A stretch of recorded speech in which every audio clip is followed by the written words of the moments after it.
제가 먼저 읽겠습니다. 여러 가지 다른 교훈에 끌리지 말라. 마음은 은혜로서 굳게 함이 아름답고 음식으로서 할 것이 아니니 음식으로 말미암아 행한 자는 유익을 얻지 못하느니라.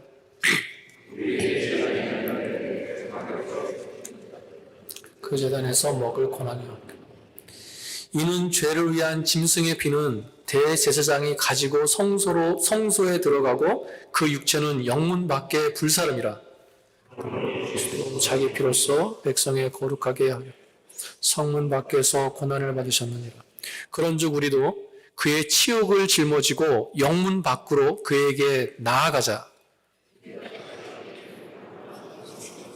장차 올 것을 찾나니. 그러므로 우리는 예수로 말미암아 항상 찬송의 제사를 하나님께 드리자. 이는 그 이름을 증언하는 입술의 열매니라.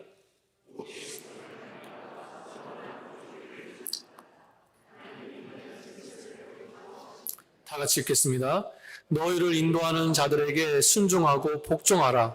그들은 너희 영혼을 위하여 경성하기를 자신들이 청산할 자인 것 같이 하느니라.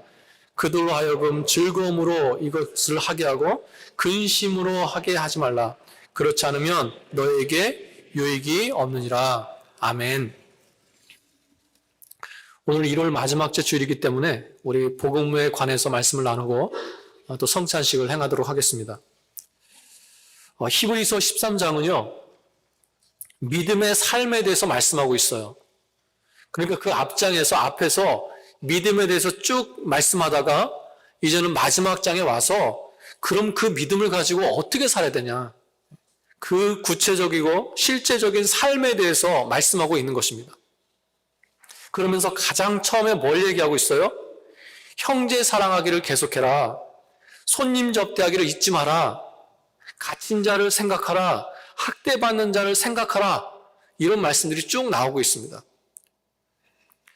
여러분, 우리가요, 믿음으로 살아라 그러면 우리는 보통 나부터 생각하거든요. 내 믿음이 성장하고 내 믿음의 분량이 커지고 나를 위해서 무엇인가를 해야 되는 것에 대해서 먼저 생각한다는 거예요. 여러분, 근데 말씀은요, 다른 사람부터 얘기합니다. 다른 사람을 사랑하고 다른 사람을 섬기고 다른 사람을 생각하는 것, 그것부터 말씀하고 계시다는 거예요. 예, 의미가 있습니다. 여러분, 믿음으로 사는 것은요, 나만 잘 사는 것이 아니라는 거예요. 나에게만 머물러 있는 것이 아니라 그 믿음의 행함은 밖으로 흘러나가게 될 수밖에 없다는 것입니다. 믿음은 결국 다른 사람을 섬기고 사랑하고 긍휼히 여기는 그런 모습으로 나타나야 된다는 거예요.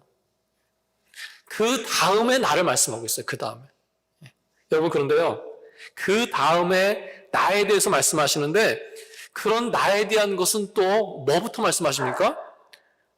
거룩하게 사는 것이다. 이렇게 말씀하세요. 어떤 대단한 것을 믿고 어떤 대단한 것을 행하는 것이 아니라 내가 먼저 하나님 앞에 거룩하게 사는 것이 믿음으로 사는 것이다. 이렇게 얘기하고 있어요. 맞는 말씀이죠. 내가 하나님 앞에 깨끗하게 살지 않으면서 어떤 대단한 믿음의 행위를 보이겠냐는 거예요. 하나님 앞에 깨끗한 게 먼저라는 것입니다.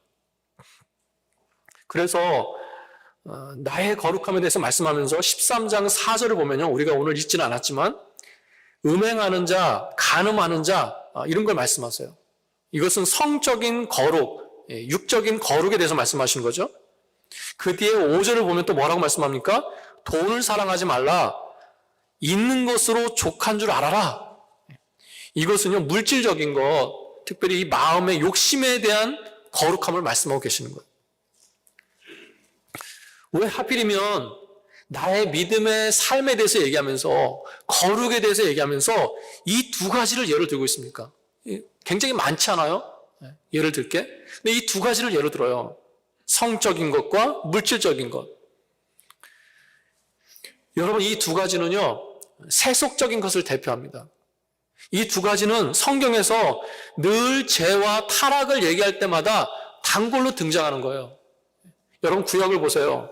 어느 세대를 막론하고 하나님 앞에서 타락한 시대를 보면 이 성적인 문란함과 이 물질이 우상이 되는 그런 모습이 꼭 나타나더라는 거예요. 지금 우리가 살고 있는 이 시대도 마찬가지입니다. 물질 만능주의, 성적인 문란함, 개방, 이런 문제는요, 이제 새삼스럽지 않습니다. 말씀은요, 세속적인 것을 떠나서 육체적으로나 이 심적으로나 거룩하기를 힘쓰는 것, 그것이 바로 믿음으로 살아가는 것이다. 이렇게 말씀하고 계십니다. 여러분, 거룩하게 사는 것이 믿음으로 사는 것인 줄로 믿습니다. 가장 기본적인 거예요. 그래서 오늘 우리 읽은 말씀, 9절 말씀을 보면요, 뭐라고 말씀합니까? 여러 가지 다른 교훈에 이끌리지 말라는 거예요. 다른 교훈이 뭐예요? 세상적인 교훈이죠. 영적이지 않은 것인데 세상이 믿는 우리에게 당연한 것처럼 요구하는 것들이 있어요. 받아들이도록 강요하는 것들이 있습니다. 그런 것에 흔들리지 말라는 거예요. 어떻게 그렇게 할 수 있대요? 9절입니다. 9절. 마음을 은혜로서 굳게 하라. 이렇게 말씀합니다. 내 마음을 강하게 하는데 내 의지도 필요하겠지만 내 속에 뭐가 있어야 설 수 있다는 거예요? 은혜로서. 은혜가 있어야 우리가 굳게 설 수 있대요. 하나님께서 주시는 그 은혜를 내 이 속에 채워갈 때, 내 심령과 내 삶에 채워갈 때 우리가 흔들리지 않을 수 있다. 이렇게 말씀하고 계시는 겁니다. 내 속에 은혜가 있어야 세상 그 교훈에 미혹되지 않는데요.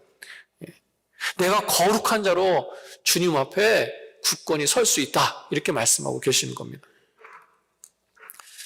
여러분, 사실 하나님께서 우리에게 요구하시는 그 거룩은요, 기준이 굉장히 높습니다. 내가 거룩하니 너희도 거룩할지어다. 하나님처럼 거룩하라는 거예요. 여러분, 이 말씀을 볼 때마다 늘 부담이 됩니다. 어떻게 하나님처럼 거룩할 수 있어요? 나는 그렇게 할 수 없는데 그 기준이 너무 높아요. 그래서 항상 부담이 됩니다. 여러분, 그런데 하나님께서는 우리에게 늘 높은 기준을 주시는 부분이 있어요. 기준은 분명하게 높게 주십니다. 분명한 걸 주십니다. 그런데 이 기준은요, 할 수 없는 것, 불가능한 걸 주시는 것도 아니라는 거예요. 우리에게 거룩할 수 있는, 하나님처럼 거룩할 수 있는 방법을 주셨는데요. 그게 뭡니까? 바로 예수님을 바라보면서 사는 거예요. 이스라엘 백성은요, 1년에 한 번 속죄일을 지냅니다. 대속죄일이라고 말하는데, 지금 달력으로 보면 한 10월 초쯤 돼요. 이스라엘 백성의 그 종교력으로 보면 7월 초쯤 됩니다. 백성 전체가 금식하면서 국가적으로 속죄하는 날이에요. 한마디로 말하면 이스라엘의 모든 죄를 제거하는 날을 하루 갖습니다. 그게 대속죄일이라고 그래요. 레위기 16장에 그 대속죄일에 대한 것이 자세히 나오고 있는데요. 그 내용을 보면 그날은요, 대제사장이 2번의 속죄제를 드립니다. 한 번은 자신과 자신의 가족을 위해서 숫소를 잡아가지고요, 속죄제를 드려요. 그리고 또 한 번은 백성을 위해서 숫염소를 잡아서 속죄제를 드립니다. 이날은 유일하게요, 제사장이 1년에 한 번 지성소에 들어갈 수 있는 날이에요. 지성소는 대제사장만 들어갈 수 있었습니다. 그 1년에 이날만 들어갈 수 있었어요. 그래서 가장 먼저 자신과 가족을 위해서 이 숫소를 잡았다고 그랬잖아요. 이 잡아서 그 피를 가지고요, 지성소에 들어가서 이 뿌리는 거예요. 정결케 하는 거죠. 뿌리는 예식, 정결 예식을 합니다. 그 다음에 또다시 백성을 위해서 숫염소를 잡아가지고 또다시 지성소에 들어가요. 그 피를 가지고. 그리고 똑같이 피 뿌리는 예식을 합니다. 그러면서 지성소를 뿌리고 나오면서 내성소라고 하죠. 성소를 뿌리고 나와서 성막 그 뜰입니다. 뜰에도 뿌리고요, 번제단에도 뿌리면서 이렇게 나오면서 다 뿌려요. 좀 복잡합니다. 예식이. 그런데 이날 이런 예식을 집례하는 그 대제사장은요, 평소에 입던 옷을 입지 않아요. 여러분, 대제사장이 입는 옷은요, 굉장히 화려합니다. 하나님의 권위와 영광을 상징하기 때문에 금과 보석으로 이렇게 치장해요. 화려합니다. 그런데 이날은 어떻게 입습니까? 그냥 밋밋한 하얀 세마포를 입어요. 소박한 흰색 옷을 입는다는 것입니다. 그렇게 하는 이유가 뭐예요? 그 대제사장조차도 대제사장이 아니라 하나님의 연약한 자로, 죄인으로 그 자리에 서는 거예요. 일반 백성의 모습으로 자신을 낮추고 그 자리에 서는 것입니다. 여러분, 이 모습은요, 마치 누구의 모습을 생각나게 하냐면 예수님께서 십자가로 우리를 중보하시기 위해서 우리의 모습으로 자신의 모습을 낮춘 모습과 같아요. 우리를 대표하기 위해서, 우리를 대신해서 그 앞에 나가기 위해서 우리의 모습으로 낮췄다는 거예요. 한번 상상해 보세요. 그렇게 흰 세마포를 입었습니다. 숫소와 수렴소를 잡았어요, 번제단에서. 막 피가 튈 거예요. 그리고는 그 피를 가지고 지성소에 들어가서 손가락에 그 피를 묻혀가지고 뿌리면서 정결 의식을 합니다. 그러니까요, 이 대제사장이, 당시엔 아론이었거든요. 아론이 그 지성소에 들어갈 때 이미 그 입고 있었던 옷이 어떻겠어요? 피가 튀어가지고요, 피투성이가 된 거예요. 예식이 다 끝날 때쯤에는, 끝나고 딱 나왔을 때 어떻겠어요? 완전히 그 피투성이죠. 아마 그 피투성이인 모습을 아름답다고 생각한 사람은 없었을 거예요. 오히려 그걸 보면서 어떻게 생각했을까요? 자신의 죄를 씻기 위해서 희생되어 죽은 그 피, 그 흘린 피, 그걸 보면서 내 죄가 얼마나 무서운 것인가, 그 죄로 인한 죽음이 얼마나 무겁고 비참한 것인가, 아마 그걸 느꼈을 거예요. 여러분, 피투성이가 돼서 그렇게 서 있는 대제사장을 생각하면 누가 떠오릅니까? 예수님이 떠올라요. 예수님이죠. 예수님은요, 자신이 직접 그렇게 피 흘리는 대속물이 되셨어요. 본인이 직접 죽으셨어요. 그래서 저와 여러분의 죄를 완전히 깨끗게 하셨습니다. 뿐만 아니라 어떻게 하세요? 그 지성소, 대제사장만 들어갈 수 있는 그 지성소의 휘장을 찢으셔서 하나님과 우리 사이에 막혀있는 그 담을 다 헐어버리시고요, 이제는 우리가 직접 하나님을 만날 수 있도록 그 길을 열어놓으셨다는 거예요. 여러분, 예수님을 통해서만 우리가 깨끗해질 수 있습니다. 하나님처럼 거룩한 거요, 예수님을 통해서 가능한 거예요. 나에게는 거룩의 능력이 없습니다. 나는 거룩하고 싶어요. 내 마음은 깨끗하고 싶어요. 그런데 나에게 그것을 행할 능력이 없어요. 어떻게 됩니까? 우리의 대제사장 대신 예수님을 의지하고 나가야 되는 거예요. 우리가 그때 거룩할 수 있습니다. 나를 위해 피투성이가 되신 그 중보자 되신 예수님을 바라볼 때 우리가 거룩할 수 있는 줄로 믿습니다. 여러분 잘 아시는 것처럼 레위기는요, 레위기 전체 주제는 거룩함이에요. 거룩함. 거룩하게 살아라. 이게 레위기 전체 큰 주제예요. 그러면 구체적으로 어떤 걸 거룩해야 되느냐, 그 거룩의 영역은 뭐냐, 이렇게 생각해 볼 때 그 내용을 쭉 보잖아요. 그럼 알 수 있어요. 그 처음에 보면 구약의 5대 제사가 나옵니다. 이건 어떤 거룩이겠어요? 예배에 대한 거룩이죠. 예배에 대한 거룩은요, 하나님과 나 사이의 관계에 대한 거룩이에요. 하나님께서는 관계의 거룩을 원하신다는 것입니다. 그리고 거기 보면요, 공간적인 환경적인 거룩함도 말씀하세요. 이스라엘 백성이 거주하는 그 생활 환경에서의 거룩함을 말씀하고 있다는 거예요. 그리고 또 백성의 뭡니까? 신체적인, 육체적인 거룩함도 요구하세요. 그리고 빼놓을 수 없는 게 있죠. 내면적인 거룩함. 이 영적인 거룩함에 대해서도 말씀하고 있습니다. 그리고 또 레위기에 보면 뭐가 나오죠? 절기가 나오죠, 절기. 이 절기는 어떤 거룩함이라고 그랬습니까? 이 절기는요, 시간에 대한 거룩함이에요. 시간에 따라서 절기를 지키는 것, 하나님이 주신 시간 가운데 순종하면서 거룩하게 살아가는 시간의 훈련, 시간의 거룩이에요. 내 스케줄대로 살지 않고 하나님 스케줄로 살아가는 것. 내 리듬대로 살지 않고 하나님의 리듬으로 살아가는 것, 시간의 거룩입니다. 자, 보세요. 하나님께서는요, 내가 모든 삶의 영역에서 거룩해야 될 것을 가르쳐주고 계세요. 어느 한 부분이 아닙니다. 관계와 공간과 환경과 신체와 내면과 심지어 시간까지 모든 분야에서 내가 거룩하게 살기를 원하신다는 거예요. 내 삶에, 내 신앙의 일부가 아니라 전체를 원하신다는 겁니다.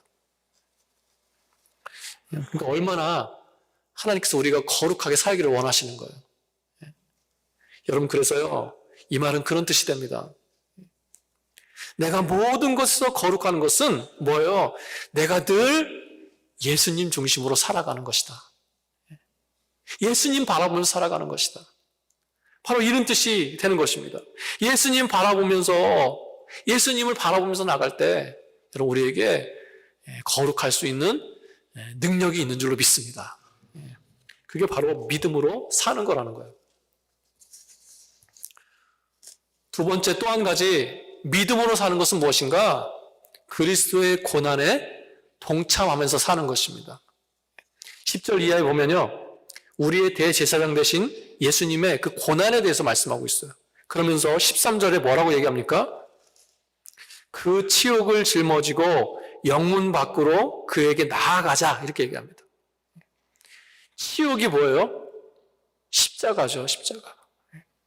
십자가를 짊어지고 영문 밖으로 그에게로 나아가자, 이렇게 말씀하는 거예요. 여러분, 이 영문이라고 하잖아요. 영문은요, 군사용어입니다. 막사, 병영, 이런 뜻이 있어요. 그래서요, 이스라엘 사람들은 이 영문이라는 말을 딱 듣잖아요. 그러면 가장 먼저 떠올리는 게 바로 막사예요. 막사 시대. 어떤 시대입니까? 광야 시대예요. 이 영문 밖이죠, 밖. 이 밖에 뭐가 있습니까? 밖이 어디예요? 바로 더러운 것을 버리는 곳이 있었어요. 레위기를 보면요, 세속적인 물건이나 어떤 부정한 것을 아무데나 버릴 수가 없었어요. 그래서 버리는 장소를 성 밖에, 양문 밖에 만들어 놨어요. 쉽게 말하면요, 쓰레기장을 만들어 놓은 겁니다. 제가 조금 전에 레위기 16장에 그 대속죄일, 속죄일에 대해서 말씀을 드렸는데요. 거기 보면 그 속죄일 예식 중에 가장 정점이 되는 아주 중요한 예식이 하나 있어요. 염소 2마리가 있는데 앞서 말씀드린 것처럼 그 중에 한 마리는 순염소를 백성을 위해서 잡아서 하나님께 드리고요. 피를 뿌리고요. 그 예배를 드리는 성막을 깨끗하게 하는 것에 사용한 거예요. 그리고 나머지 한 마리는 제비뽑기에서 그 한 마리를 정해서요, 어떻게 합니까? 그 선택된 염소를 광야로 보내요, 광야. 이 염소를 아사셀의 염소다, 이렇게 표현합니다.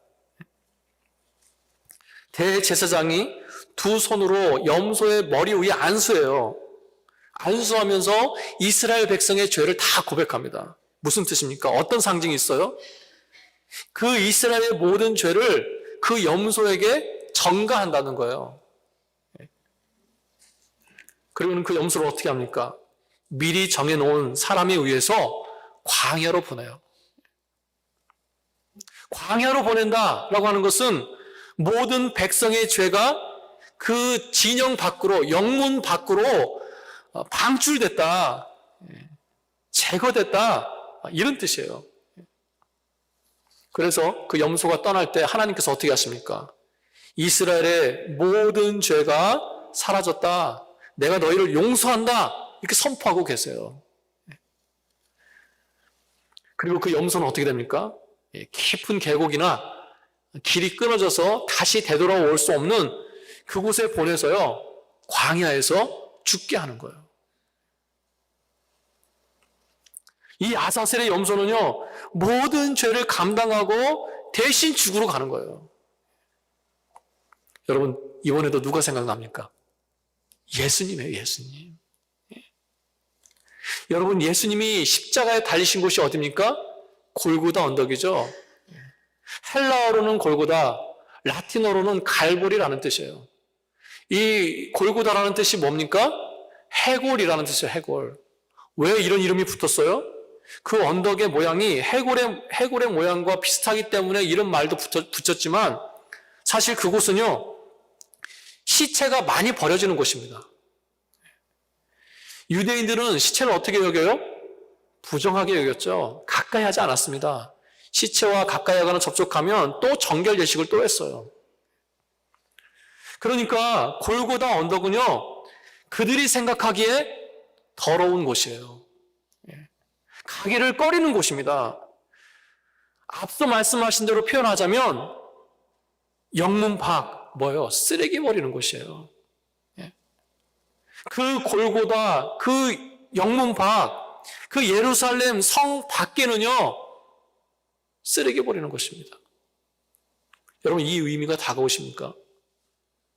예수님의 십자가는요, 그들이 더럽다고 하는, 그래서 꺼리고 싫어하는 그 영문 밖에 세워졌어요.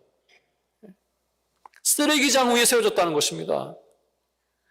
여러분, 십자가는요, 결코 고상한 것이 아닙니다. 십자가는 신비한 게 아니에요. 비참한 겁니다. 우리의 죄가 그렇게 더럽고 추하고 꺼려지는 그런 죄라는 거예요. 거기에 예수님께서 죽으셨기 때문에, 거기에 십자가가 세워져 있기 때문에 그 십자가가 거룩한 것입니다.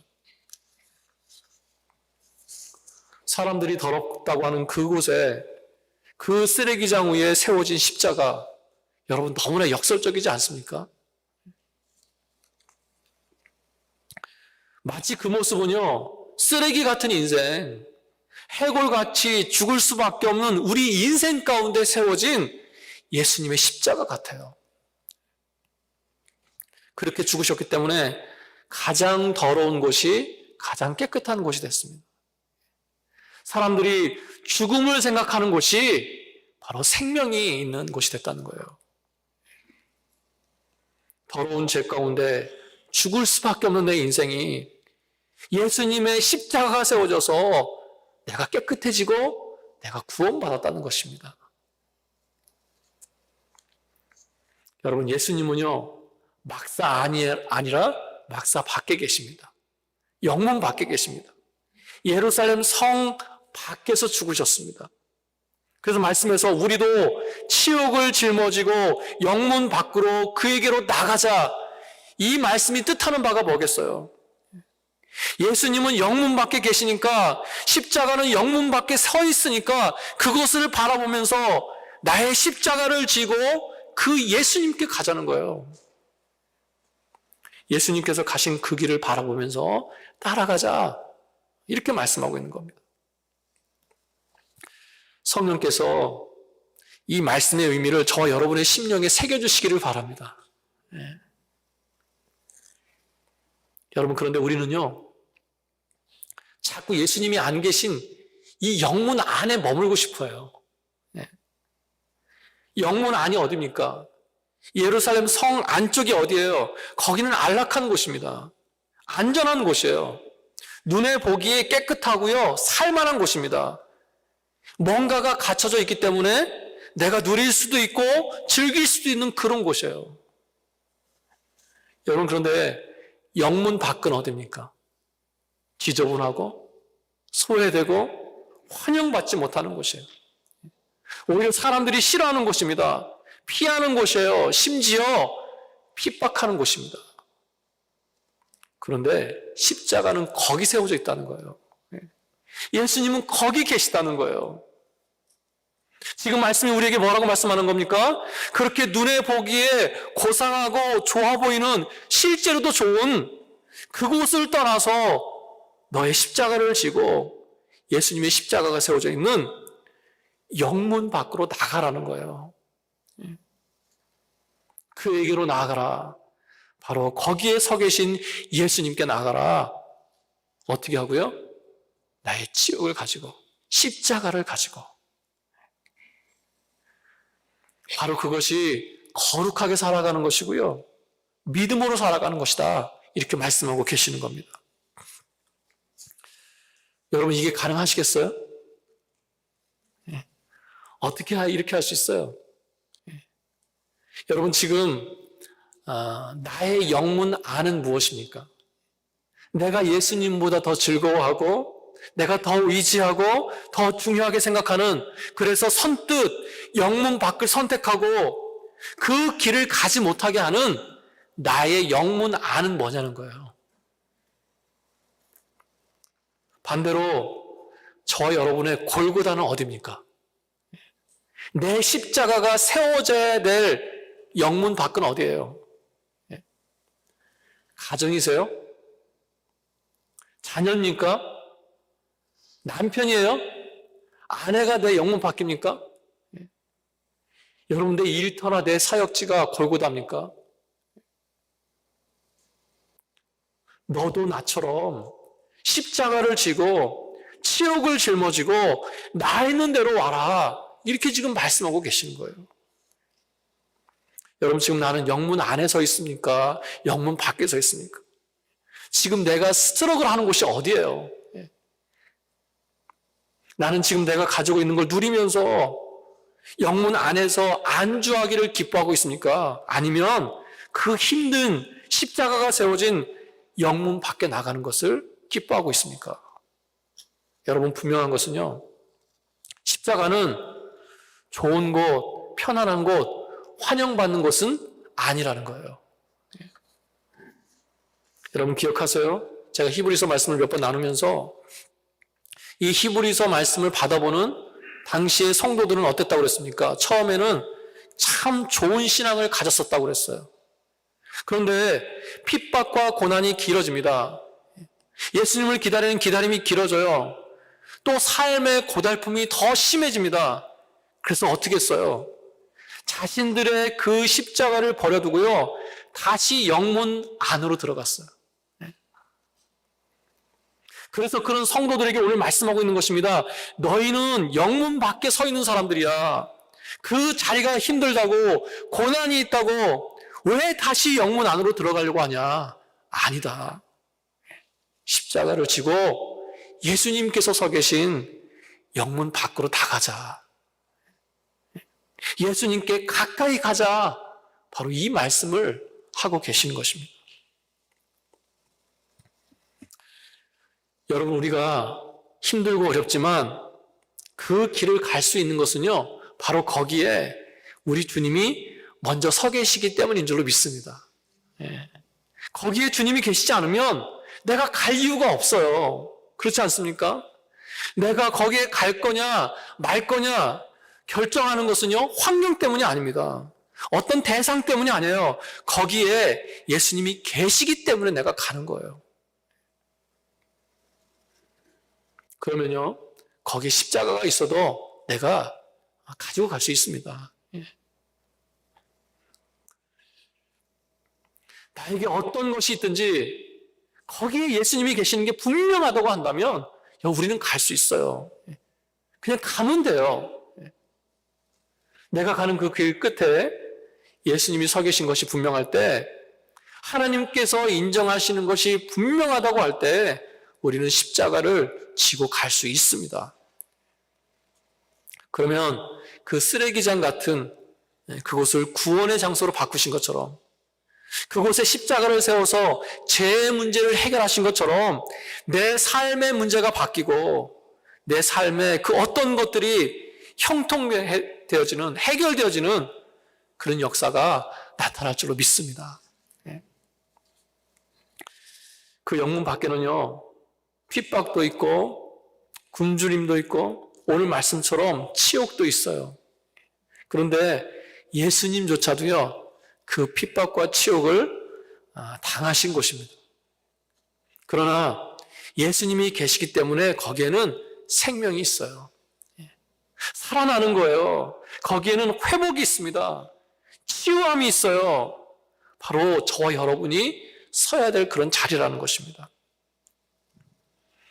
여러분, 믿음으로 산다는 것은요, 좋은 길, 편한 길, 형통한 길만 가는 것이 아닙니다. 그 영문 밖으로 나의 십자가를 지고 예수님께로 가까이 가는 것인 줄로 믿습니다.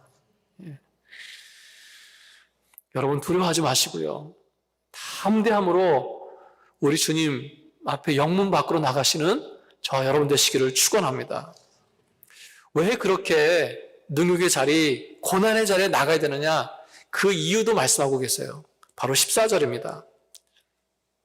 14절을 보면 우리에게는요, 도성이 있다는 거예요. 도성. 하나님의 도성이 있다는 거예요. 이 땅에서 사라질 도성이 아니라 하나님이 지으신 영원한 그 도성을 바라보고 사는 사람들이기 때문에 그렇다는 거예요. 쉽게 얘기하면 하나님 나라를 바라보고 사는 사람들이기 때문에 우리가 그 길을 갈 수 있다, 이렇게 말씀하는 겁니다. 비슷한 말씀이 히브리서 11장 14절 이하에 나옵니다. 우리는 본향에 있는 사람들이다, 이렇게 말씀해요. 이 땅에서 우리가 살지만 우리에게는 진짜 고향이 있다는 것입니다. 하나님께서는 나를 위해서 그 진짜 고향의 한 성을 예비하셨대요. 우리는요, 이 땅에서 끝나는 인생이 아니라는 거예요. 하나님이 준비하신 그 성, 우리 주님께서 약속하신 그 처소, 그 하나님 나라를 바라보고 사는 사람들이기 때문에 영문 밖에 고난의 자리에 우리가 갈 수 있다는 거예요. 그래서 이어지는 15절에 뭐라고 말씀합니까? 그러므로 우리는 예수로 말미암아 항상 상송의 제사를 하나님께 드리자, 이렇게 말씀하고 있어요. 그 결과를 믿음으로 미리 바라보면서 기뻐하면서 감사하면서 살라, 이렇게 말씀하고 있는 거예요. 여러분, 이게 바로 믿음으로 살아가는 것입니다. 기뻐하는 것, 감사하는 것, 여러분, 그게 저와 여러분의 의무래요. 여러분, 힘들지만 기뻐하며 살고 계십니까? 지치지만 기대하면서 살고 계세요? 여러분, 내 삶에 영문 밖으로 나가는 그것을 기뻐하시기 바랍니다. 예수님이 서 계신 십자가를 지고 나가는 것, 여러분, 그것을 기뻐하시기 바랍니다. 그것이 바로 믿음의 삶이라는 거예요.